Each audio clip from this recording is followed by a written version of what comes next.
kakain kami ng mangga, hindi na nga namin itatapon nga yung buto nun at gagawin namin to. Sobrang nag-trending na to sa TikTok kasi tignan nyo yung mangyayari. Ayan no, matapos niya nga kainin yung mangga, tapos natira ibuto, ayan, inugasan niya ng malala. Tapos sinabon-sabon niya pa nga yun, tapos pinatuyo niya, tapos binlower. Tapos ganito to magiging itsura niya matapos niya sa mablower. Ayan. Hala, grabe to kaya to, wow! So tara, gawin natin yan, titignan natin kung totoo. So nakabili na nga tayo dito ng mangga. Cut natin dito sa gitna. Babalatan na natin.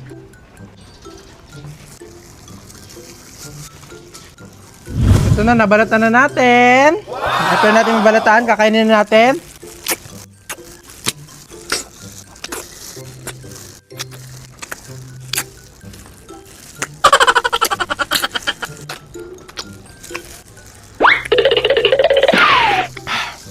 Grabe!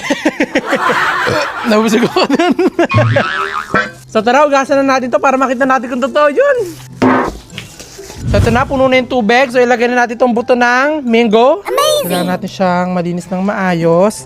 Ayun nga! Yung mga ganto-ganto nga siya. Na po, itataas ko na yung jacket ko. Marami na naman magko-comment. Kailangan din daw natin siya kuskusin ng toothbrush para talaga malinis siya ng maayos. Tapos sabon. Amazing! Oo nga, nahawakan ko pa lang yung pinakano, lambot na nga.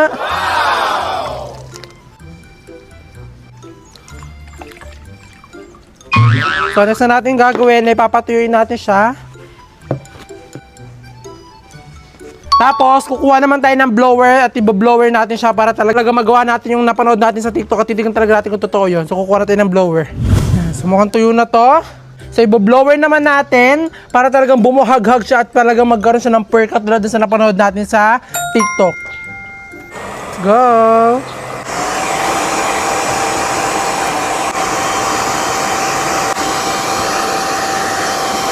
So, habang binoblower daw natin siya, susuklayan natin para talaga matuyo siya ng ayos. Yan na.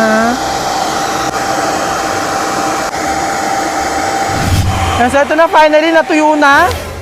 At ito na yung naging itsura niya. Hala, grabe, ang galing. Ang lastig. Ganito pala itsura ng mangga kapag natuyo. Yung pinagkaiba nga lang sa akin, color white. Pinapanood natin color yellow. Siguro matanda na to kasi puti eh. Ayun o.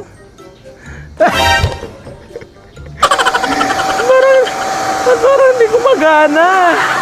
Napuno na nga rin finally nga ng tubig nga itong napakalaki nga namin swimming pool. Kaso napansin ko nga na malabo nga yung tubig. Kaya naman agad-agad nga kayong bumili nga ng napakalaking timbangan ng chlorine para lagyan nga ito swimming pool at luminaw. Sobrang saya ko nga pagkagising ko nga nung umaga kasi finally nga after 100 million hours na puno na nga rin nga ng tubig nga itong aming swimming pool. Pero sobrang ako nagtaka kasi hindi pa nga naliliguan nga itong napakalaki nga namin swimming pool nga na to. Pero malabo na nga yung tubig. Kaya naman agad-agad nga ako nag-search nga kung paano nga namin mapapalino nga yung tubig nga nitong swimming pool nga namin at nalaman ko nga na nilalagyan pala ito ng chlorine para luminaw. Kaya naman agad-agad na nga muna namin nilinis nga nitong kuya ko nga itong swimming pool nga namin at inalis nga namin yung mga dahon nga na napunta dito. Lalagyan na nga kasi namin nga ng chlorine nga itong swimming pool at titignan ko nga talaga kung totoo yung mga napanood ko na talagang lilinaw nga na sobrang nga itong swimming pool kapag nga nilagyan nga ng chlorine. Kaya naman agad-agad na nga rin kami bumili nga ng isang malaking timbangan ng chlorine para nga talaga dito nga sa swimming pool nga namin. Binuhat na nga rin namin to agad-agad at talaga nagpatulong ako kasi sobrang bigat nga talaga nitong isang timbangan ng chlorine nga na to at hindi nga kaya buhatin ng isang tao. Pag nga daw kasi meron nga kayong swimming pool, isa nga daw talaga ang chlorine sa pinakakailangan kasi ito nga daw yung nag-aalis nga ng mga bakterya at kung ano-ano mga germs sa swimming pool. At ito na nga nung nadala ko na nga dito nga sa lamesa, hindi na nga rin ako nagpatumpik-tumpik pa, agad-agad ko na nga rin itong binuksan. At ganito nga itsura nga ng chlorine nga na nabili nga namin at para nga siyang mga maliliit nga na mga bato at hindi nga siya yung powder. Ito na nga, nabuksan ko na nga itong aming biniling chlorine. So yung paglalagay daw nito sa swimming pool ay hindi daw natin siya ibubuhos ng ganito. So yung napanood ko, ilalagay daw natin siya sa tubig o ihahalo natin siya sa tubig bago natin siya ibuhos sa swimming pool. Para lang tayo magtitimpla dito ng drinks, ganun. Pero hindi ito drinks ha, bakit inumin. So na meron na tayo ditong timbat, meron na ditong tubig. So maglalagay na tayo dito ng chlorine. And then mix natin.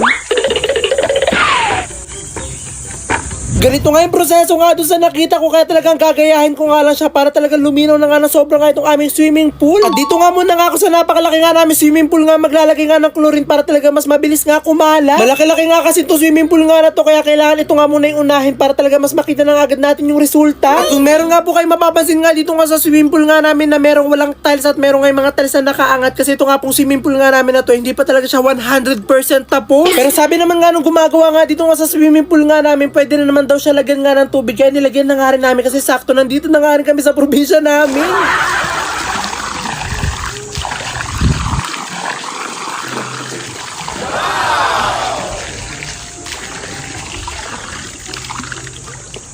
At talaga marami pa nga kayong aabangan nga dito nga sa swimming pool nga namin, kasi lalagyan pa namin to ng mga fountain, ng ilaw, ng hagdan, at kung ano-ano pa. At ito na nga, bumalik na nga tayo. Talagang unti-unti ko na nga nalalagyan nga ng chlorine nga itong aming napakalaki nga swimming pool, at talagang excited na nga ako na maging crystal clear nga yung kulay nga nitong tubig. Yun nga kasi nangyari nga doon sa swimming pool nga nung napanood ko, kaya excited na nga ako na maging ganun nga ito. Natapos ko na nga rin nga lagyan nga ng chlorine nga itong napakalaki nga namin swimming pool, at sinunod ko naman nga lagyan nga ng chlorine nga itong pambata. Talagang madali na nga lang maglagay nga dito kasi maliit nga lang to. Ito na nga, finally nalagyan na nga natin ng chlorine nga itong aming swimming pool. So hintay na lang daw tayo ng 1 o 2 oras, tas makikita na daw natin yung resulta. So hintayin na lang natin.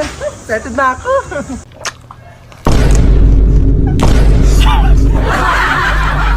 So ito na nga, ito try na nga namin ni Mama nga ito natitrending na hotdog na pumuputok sa sobrang daming cheese sa loob. So let's go. Ito kay Mama. Okay. And 1, 2, 3. Arang init! Aray! Aray! Aray!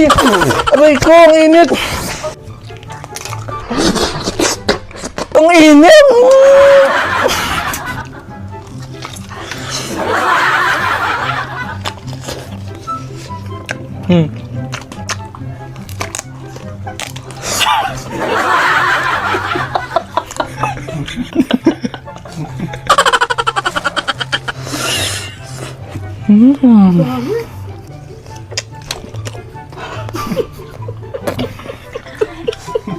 So sabay kami ni Mama kakagat. Ay! Ang init! Hindi na naman sa kabila.